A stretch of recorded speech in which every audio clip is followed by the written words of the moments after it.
Assalamualaikum warahmatullahi wabarakatuh. Halo, jumpa lagi bersama saya Bahtiar Movie. Baik Bapak Ibu, pada video kali ini admin akan membahas soal-soal pretest seleksi akademik PPG dalam jabatan tahun 2023. Nah, jadi bagi Bapak Ibu, simak terus video ini.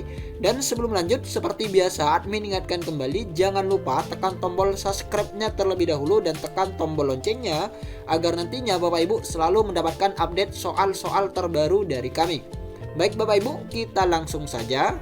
Soal yang nomor 1, siswa yang dinyatakan telah mencapai ketuntasan belajar untuk KD tertentu apabila telah mencapai ketuntasan belajar minimal yang ditetapkan berdasarkan yang A, seluruh indikator pada KD tersebut, yang B, rata nilai KKM dari seluruh KD yang terdapat dalam satu semester per tahun, yang C, beberapa indikator yang terdapat dalam KD tersebut, yang D, mencapai nilai KKM yang telah ditetapkan dalam KD tersebut, yang E, rata nilai harian dalam tiap semester. Nah, jadi yang ditanyakan ini adalah siswa yang sudah dinyatakan mencapai ketuntasan belajar untuk KD tertentu. Ini apabila telah mencapai ketuntasan minimal belajar yang ditetapkan berdasarkan. Jadi jawaban yang tepat adalah yang A ya teman, yaitu seluruh indikator pada KD tersebut. Nah, kita lihat pembahasannya. Nah, ini dia teman-teman, jawaban A.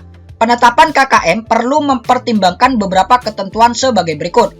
KKM setiap KD merupakan rata-rata dari indikator yang terdapat dalam KD tersebut.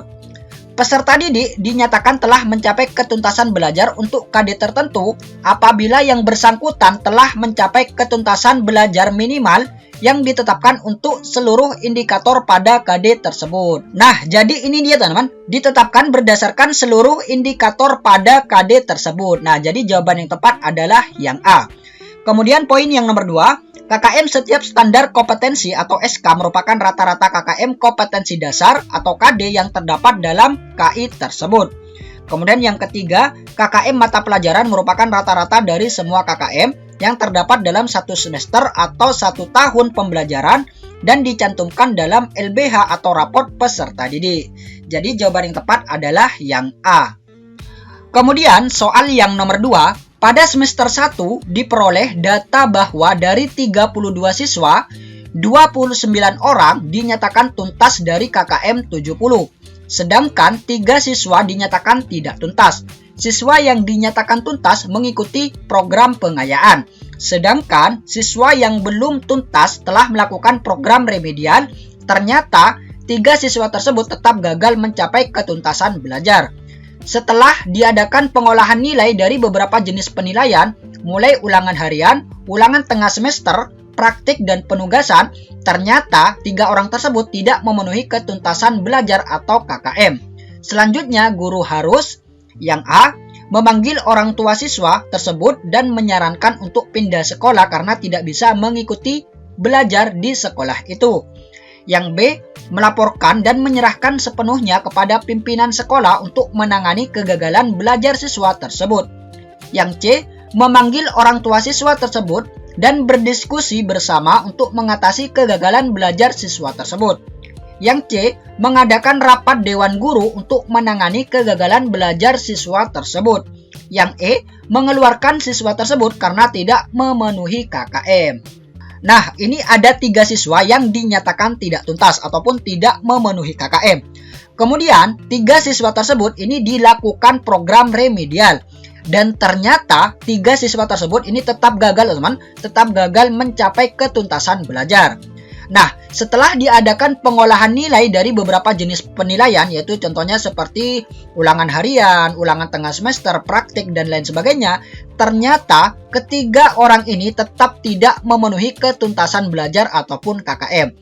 Maka langkah yang harus dilakukan oleh guru adalah, yang betul adalah yang C teman, yaitu memanggil orang tua siswa tersebut dan berdiskusi bersama untuk mengatasi kegagalan belajar siswa tersebut. Nah, kita lihat pembahasannya. Nah, ini dia teman-teman, jawaban C untuk pembahasan, memberikan informasi tentang peserta didik kepada orang tuanya agar menghasilkan beberapa manfaat. Nah, jadi guru ini memanggil orang tua atau memberikan informasi kepada orang tua. Nah, jadi ini teman-teman, memanggil orang tua siswa tersebut.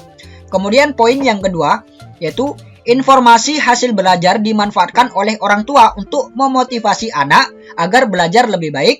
Untuk itu diperlukan informasi yang akurat tentang hasil belajar peserta didik yang meliputi ranah kognitif, psikomotor, dan afektif. Informasi ini dapat digunakan orang tua untuk jadi ini dia teman-teman manfaat dari informasi yang diberikan guru kepada orang tuanya, yaitu orang tua ini bisa memotivasi anak untuk membantu anaknya belajar, memotivasi anaknya belajar, membantu sekolah meningkatkan hasil belajar peserta didik, dan lain sebagainya.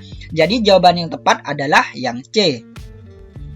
Kemudian soal yang nomor 3, seorang guru merancang evaluasi dengan berdasarkan pada indikator dan tujuan pembelajaran yang sudah ditetapkan di RPP. Evaluasi tersebut dimaksudkan untuk menentukan hasil dan kemajuan belajar siswa. Maka jenis evaluasi yang tepat dipilih oleh guru adalah yang A, evaluasi formatif, yang B, evaluasi sumatif, yang C, evaluasi selektif, yang D, evaluasi diagnostik, yang E, evaluasi penempatan. Nah, jadi jawaban yang tepat ini adalah yang B, teman-teman, yaitu evaluasi sumatif. Nah, kita lihat pembahasannya. Nah, ini dia teman, evaluasi sumatif yaitu evaluasi yang dilakukan untuk menentukan hasil dan kemajuan belajar siswa. Nah, jadi ini dia teman, evaluasi tersebut dimaksudkan untuk menentukan hasil dan kemajuan belajar siswa. Nah, jadi ini masuk dalam evaluasi yang sumatif. Kemudian untuk evaluasi yang formatif, ini adalah evaluasi yang didasarkan untuk memperbaiki dan meningkatkan proses belajar mengajar. Ini untuk yang evaluasi formatif.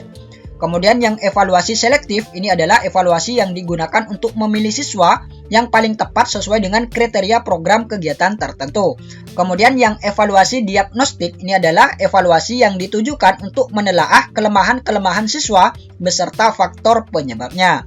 Kemudian yang evaluasi penempatan ini adalah evaluasi yang digunakan untuk menempatkan siswa dalam program pendidikan tertentu yang sesuai dengan karakteristik siswa.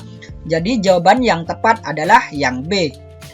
Kemudian soal yang nomor 4, Pak Hendra ketika akan melakukan kegiatan pembelajaran dengan topik tata surya, melakukan pretest terlebih dahulu dengan maksud ingin mengetahui pengetahuan dan keterampilan yang telah dimiliki peserta didiknya sebagai patokan untuk memulai pembahasan topik tersebut.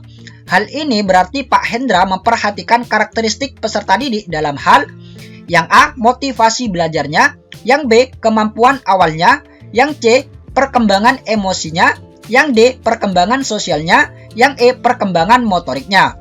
Nah, jadi jawaban yang tepat ini adalah yang B ya teman, yaitu mengetahui kemampuan awalnya. Nah, kata kuncinya ini ada di sini teman, yaitu memberikan pretest terlebih dahulu. Nah, jadi ini untuk mengetes kemampuan awal dengan maksud ingin mengetahui pengetahuan dan keterampilan yang telah dimiliki peserta didiknya.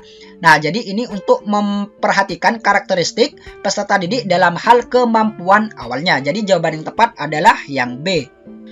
Kemudian soal yang nomor 5, menurut teori ini, peranan guru dalam pembelajaran adalah sebagai fasilitator, motivator, dan memberikan kesadaran mengenai makna kehidupan pada siswa. Teori belajar ini berusaha memahami perilaku belajar dari sudut pandang pelakunya, bukan dari sudut pandang pengamatnya. Teori belajar ini adalah yang A, humanistik, yang B, konstruktivistik, yang C, kognitivisme, yang D, behavioristik, yang E, sibernetik. Nah, jadi jawaban yang tepat adalah yang A, teman-teman, yaitu humanistik. Nah, jadi kata kuncinya ini ada di sini, teman-teman, yaitu memberikan kesadaran mengenai makna kehidupan pada siswa, yaitu memanusiakan manusia. Jadi jawaban yang tepat adalah yang A. Semoga video ini bermanfaat. Wassalamualaikum warahmatullahi wabarakatuh.